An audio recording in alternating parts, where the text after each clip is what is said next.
अभी आपने सुना भगवान के अनेकों अवतार हुए हैं, 10 अवतार प्रधान हैं। 2 बनचर 2 बारीचर 4 विप्र 2 भूप, जो इनका सुमिरन करे सो न परे भवकूप। 2 बनचर हुए हैं, बनचरों में सूकर और नरसिंह, और 2 बारीचर मत्स्य और कूर्म, और 4 विप्र 4 ब्राह्मण हुए हैं, वामन, परशुराम, बुद्ध और कल्कि। जो गौतम बुद्ध है वो हमारा अवतार बुद्ध नहीं है। हमारा अवतार बुद्ध जो है वो पहले ही हुआ है, उससे पहले हो चुका है। ततः कलौ संप्रवृत्ते सम्मोहाय सुरद्विषाम, बुद्धो नाम्ना जनसुतः कीकटेषु भविष्यति। जब कलयुग का प्रारंभ होगा तो सुरद्विषाम, देवताओं से द्वेष करने वाले असुरों को मोहित करने के लिए बुद्ध नाम से, उनका नाम गौतम बुद्ध है, उसका नाम सिद्धार्थ था, लेकिन जो हमारे अवतार बुद्ध हैं उनका नाम ही बुद्ध था। और वो सुद्धोधन के पुत्र नहीं थे, अजन सुता, अजन के पुत्र थे, और उनका जन्म लुम्बिनी में नहीं था, कीकट में मगध देश में था। तो वो ब्राह्मण थे और गौतम बुद्ध क्षत्रिय था। ये अंतिम बुद्ध हुआ है। तो बुद्धो नामना जनसुत कीकटेषु भविष्यति, उसके पश्चात कलि। ये 4 ब्राह्मण हो गए, और 2 भूप, एक राम और दूसरे कृष्ण। तो जैसे भगवान कृष्ण को कृष्णस्तु भगवान स्वयं ये कहा जाता है, उसी प्रकार राम भक्त कहते हैं रामस्तु भगवान स्वयं। राम स्वयं भगवान थे। भगवान श्री राम वाल्मीकि रामायण में उनका चरित्र चित्रण उल्लेख मानव के रूप बहुत अधिक नहीं किया गया है, लेकिन जब सीता जी की अग्नि परीक्षा हुई, जब भगवान श्री कृष्ण श्री राम ने सीता जी के लंका से आने पर उनसे कहा कि तुम परीक्षा दो, तुम धर्षिता परधर्षिता होने के कारण मैं तुम्हें अंगीकार नहीं करूंगा। तो जानकी जी अग्नि में प्रविष्ट हुई। अग्नि में प्रविष्ट होने के पश्चात अग्नि सीता जी को लेके आए,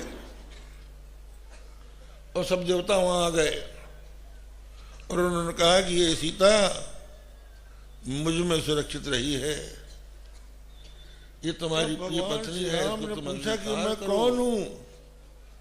बोले भगवान नारायण साक्षात, आप साक्षात नारायण हैं। वहां भगवान की भगवत्ता प्रकट होती है। फिर रामायण तो अनेक हैं। तो ये 2 अवतार भगवान के हुए हैं,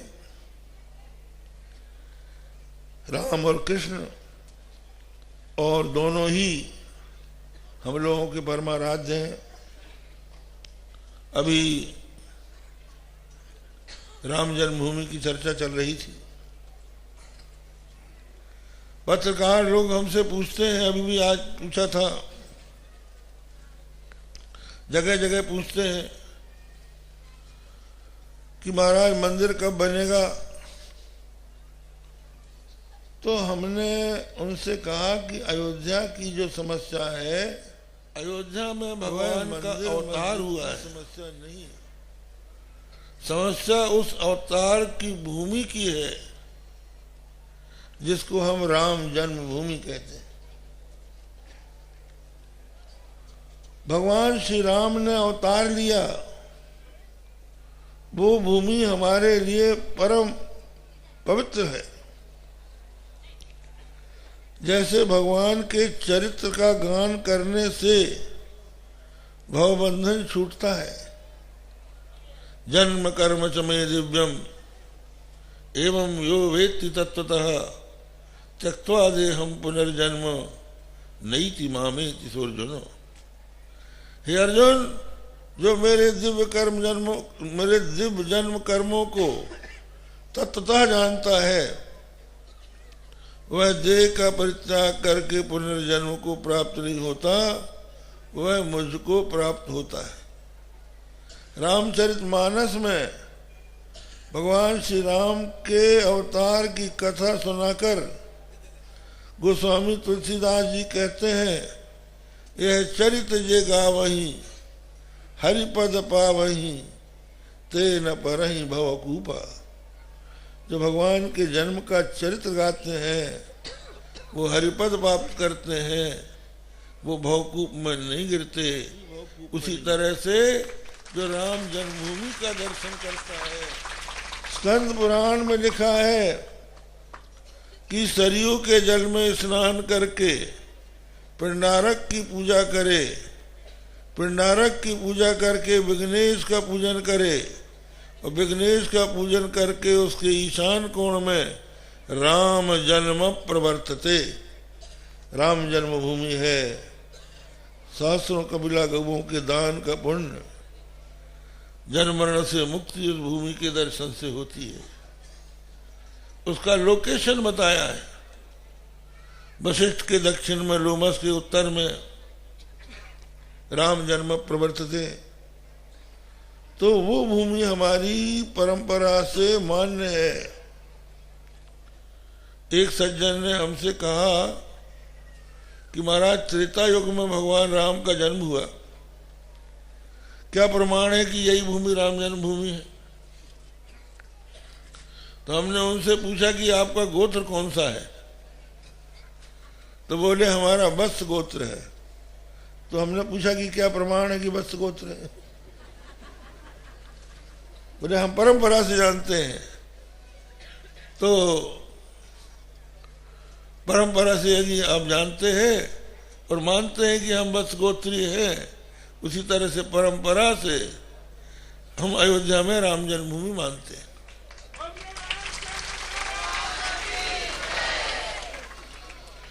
एक बौद्ध विद्वान ने कहा कि बुद्ध का जन्म इंडोनेशिया में हुआ था, अयोध्या में हुआ ही नहीं। तो हमने कहा कि भाई तुम्हारे राम कोई दूसरे होंगे, हमारे राम तो वो राम है जो वाल्मीकि रामायण के राम है, अध्यात्म रामायण के राम है, जो तुलसीकृत रामायण के राम है, वो राम हमारे भगवान है। एक सज्जन आए हमारे पास, कहने लगे महाराज आप लोग जो हैं वेदांती लोग, और हम जहाँ आपका पार ब्रह्म है उससे 73 कोटि योजन ऊपर हमारा राधा स्वामी दयाल का धाम है, हम वहां तक पहुंचते हैं। तो हमने कहा किस जरीब से नापा है तुमने?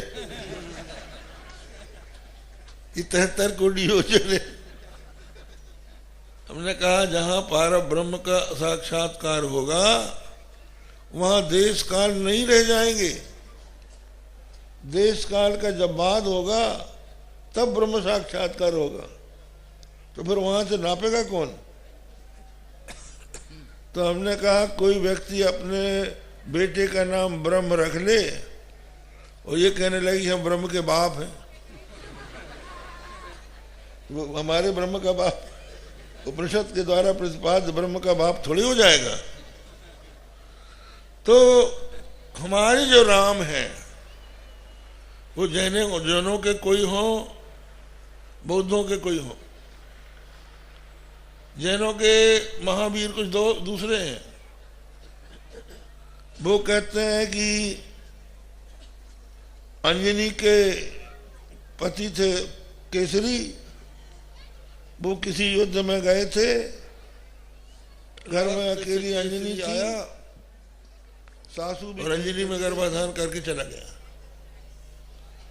जब अंजनी में गर्भाधान के लक्षण दिखलाई पड़ने लगे तो सासू ने उसको घर से निकाल दिया। वो लज्जा के कारण बता नहीं पाई, तो अपने पियर गई, माता के घर गई। माता पिता ने भी घर से निकाल दिया, घोर जंगल में चली गई। वहां एक जैन देरासर था, वहां पर व्रत करने लगी, नमोंकार का जप करने लगी। तो फिर केसरी आया। केसरी ने पूछा कि हमारी स्त्री कहाँ है। माँ ने कहा वो तो उल्टा थी, चली गई। फिर वो खोजते खोजते उसी वन में गया और महावीर उसका जहाँ पर की उसको, तो किसी पहले जन्म में उसने किसी जैन तीर्थंकर की मूर्ति को हटा दिया था। उस पाप से उसको ये कलंक भोगना पड़ा। ये उनकी चरित्र है। हमारे महावीर, हमारे हनुमान जी से चरित्र का क्या मेल। पात्रों का नाम एक होने से व्यक्ति एक नहीं हो सकता। तो बंधु, समस्या हमारी राम जन्मभूमि की है। अयोध्या में मस्जिद भी है और मंदिर भी है, लेकिन राम जन्मभूमि एक ही है। जैसे पोरबंदर में महात्मा गांधी की जन्मभूमि, वहां उनका स्मारक बना हुआ है, लोग जाते हैं। एक जगह दिखाई गई है जहां स्वस्तिक बना हुआ है और ये लिखा है कि इस जगह महात्मा गांधी का जन्म हुआ था। अब उस जन्मभूमि को कोई राजकोट लाना चाहे तो बदल सकती है? नहीं। इसी तरह से जो राम जन्मभूमि है वो वही रहेगी। ये तो बड़ी विचित्र बात है। भगवान श्री रामचंद्र जी का जब प्राकट्य हुआ, चतुर्भुज रूप में उन्होंने दर्शन दिया कौशल्या अम्बा को, तो कौशल्या अम्बा कहती है, रोम रोम प्रतिवेद कहे ममोर शोभासी यह उपहासी, सुनत धीर मति चिर न रहे। जिनके एक एक रोम में करोड़ों करोड़ों ब्रह्मांड तैरते रहते हैं, उन भगवान श्री राम ने मेरे गर्भ में निवास किया, ये मेरे उपहास की बात है। धीरों को भी ये बात शीघ्रता से समझ में नहीं आएगी। महाराज बालक बनो तब मेरे बेटे माने जाओ। अब आप देखिए, जिनके रोम रोम में करोड़ों करोड़ों ब्रह्मांड लटके रहते हैं, उन करोड़ों ब्रह्मांडों में से एक ब्रह्मांड, और एक ब्रह्मांड में 14 भुवन, और 14 भुवन में एक भुवन पृथ्वी, और पृथ्वी के 9 द्वीप, उनमें जम्बू द्वीप, और जम्बू द्वीप में 7 खंड जिसमें भारत खंड, और भारत खंड में उत्तर प्रदेश, उत्तर प्रदेश में अयोध्या, और अयोध्या में महाराज दशरथ का महल, और उस महल में 3 रानियों के महल, उनमें कौशल्या जी का महल, और कौशल्या जी के महल में वो कोठरी जिसमें रामचंद्र जी ने उनको दर्शन दिया। वो हमारी जन्मभूमि। अब लोग कहते हैं कांची वाले महाराज जी बैठे हैं, ये सब चले मुसलमानों से समझौता कराने, तो विश्व हिंदू परिषद के लोगों ने कहा कि ये सन्यासी है, इनको कोई हक नहीं है, ये तो वैष्णवों की चीज है, राम भक्तों की चीज है। ये तो सही में हम लोगों से भी प्रश्न करते हैं लोग, हालांकि बाद में बदल गए। हम लोगों से भी प्रश्न करते हैं, हम लोग कहते हैं कि भाई भगवान राम ने भगवान शंकर का शिवलिंग रामेश्वर में स्थापित करके अपना कर्तव्य पूरा कर लिया। ये काम तो वैष्णवों ने कर लिया, विष्णु ने कर लिया, तो उनके भक्तों ने कर लिया। अब भगवान रामचंद्र जी की जन्मभूमि में राम मंदिर की स्थापना अब शिव जो भक्त करेंगे। अब हर हर महादेव लगेगा तब जय श्री राम। तो कहने का मतलब यह है कि जन्मभूमि में मंदिर ना भी बने तो भी वो हमारे लिए पूज्य है, लेकिन अगर जन्मभूमि के नाम पर मंदिर कहीं अन्यत्र बना दिया जाएगा